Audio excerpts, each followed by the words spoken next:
yapa, arzusunu aray ve uça çaba, sanki bir koray. Hey, bu hayat oyun ya da hikaye. Hey, takdirler yazan yokunsuz kalem. Belki de sana yadı bu felsefe, baxt ve dert arasında kısa mesafe. Belki de sana yadı bu felsefe, baxt ve dert arasında kısa mesafe.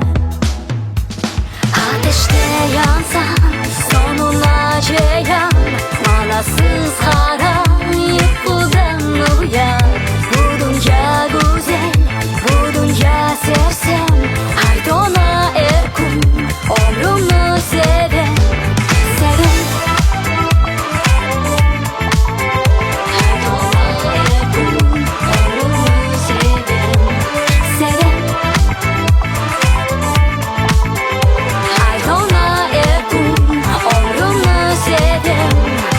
Ne olsa olsun, geçmişte olsun, teker bir insan yarıka dolusu.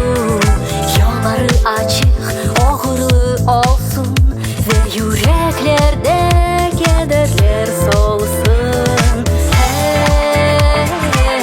Hey, bu hayat güreş ya da hikaye. Hey, verilgen bizge sanki hediye. Belki de sana yadı bu felsefe, baxt ve dert arasında kısa mesafe. Belki de sana yadı bu felsefe, baxt ve dert arasında kısa mesafe.